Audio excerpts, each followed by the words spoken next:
Welcome to Fight News Now Extra. It's John Pollock, and we've got John Ramdeen and Robin Black coming by in a few minutes to chat about Saturday's fight card in Nashville, a status update on Khabib Nurmagomedov, and we'll hear exclusive comments from Ovince St. Preux and Dustin Ortiz.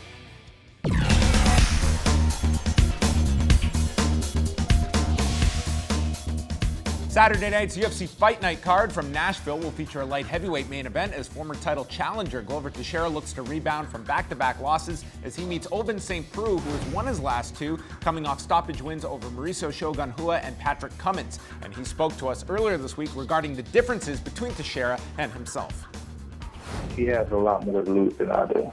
You know, he's one of the guys that always come aggressively. You know, this fight, he might try to sit back and then kind of reevaluate things and not pressure me that much. Or, you know, it could be something different. It can be just like, look, I'm just going to bite down in my mouthpiece. I'm going to walk forward and try to knock this guy out because, you know, I really need this win. You know, they can go out there and do something good, but a lot of times they can do something irrational and get themselves in trouble. You know, I'm one of the new up-and-coming fighters, too, so, but like, I'm feeling good about the whole situation. I've been training good. I got 2-win momentum going off me, 2 big wins, that is.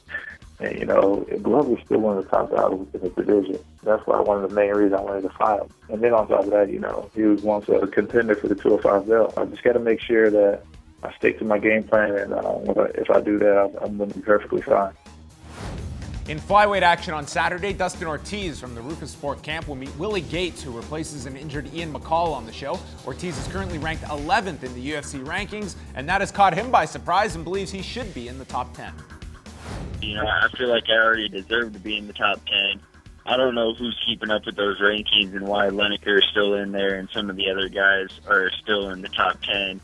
Who have lost and who have beat people that aren't even ranked and aren't even in the UFC anymore, and they're still ranked ahead of me.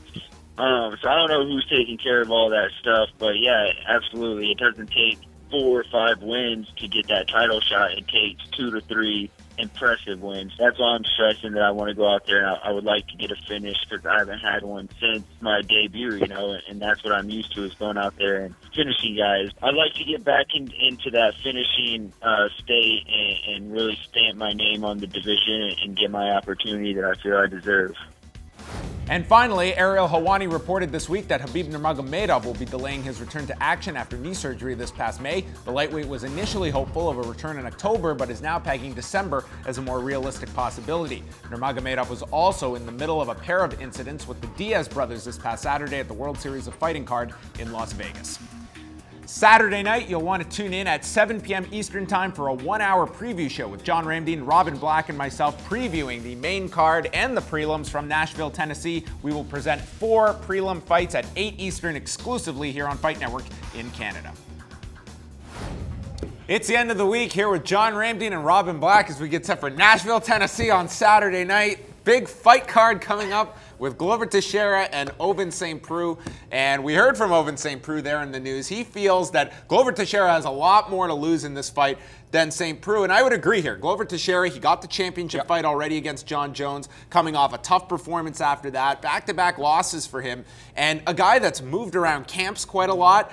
I don't know what to make of Glover Teixeira, but this fight is going to indicate where this guy's going to fit in at 205 pounds. Very true, but I think it's OSP that has more to lose because Teixeira has essentially had his crack at the light heavyweight championship. Right now, OSP is the guy on the roll. He's big, he's athletic, and he's had a couple of impressive victories, including one over a former UFC champion. So I think he has to go out and look very impressive in this performance. And if he can manage to take out Teixeira, who knows, he could jump a bunch of people and get a crack at that 205-pound championship. Yeah, you do have to ask where these guys are at and where their progression is going to be, their career arc, because like you said, for Teixeira, that Jones fight might have made him a lot of money. You're in your mid-30s. You don't know if you're going to make it to the UFC, and then you do, and you're beating Rampage Jackson. You're fighting for the title, and you look and you go, damn, I got some money.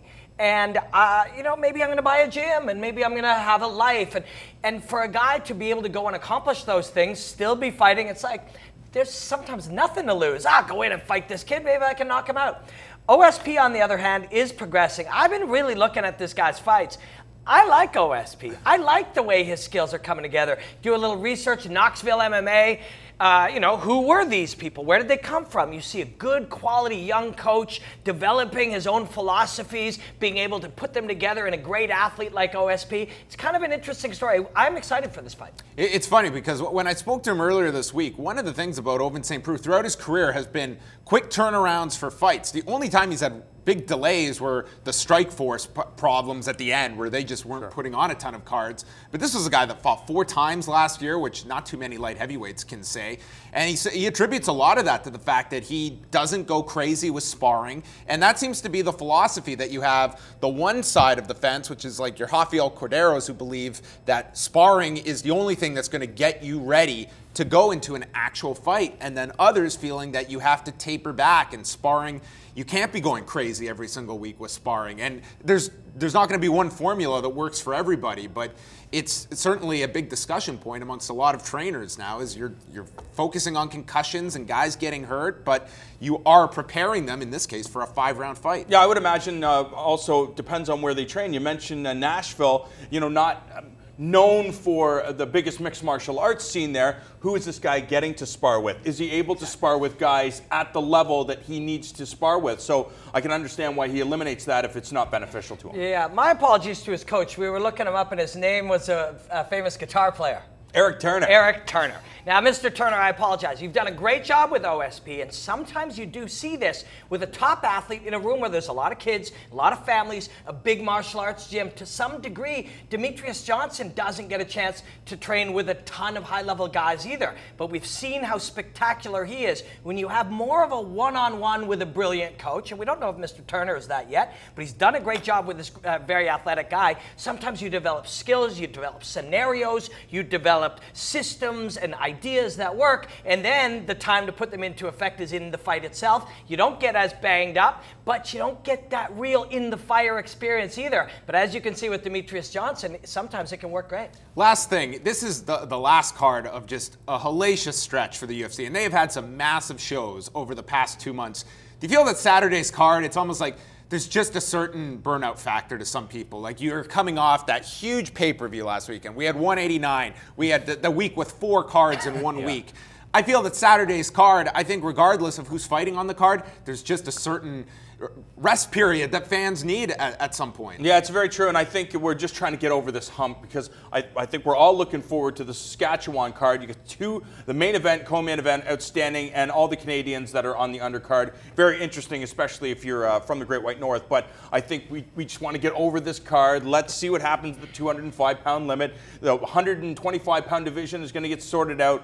We just want to see what happens after Saturday. If you work out a lot and they tell you need to rest, sometimes you want active rest. And if you watch fights a lot and sometimes they tell you need a rest, you like active rest. And this one will be that. You can hang it on your couch. You might not stand up and scream, but you should still watch it. Like sparring. You can't do it every single week. Sometimes you need to take days off. For Robin Black, John Ramdeen, I'm John Pollock. Stay tuned for more Fight News Now Extra.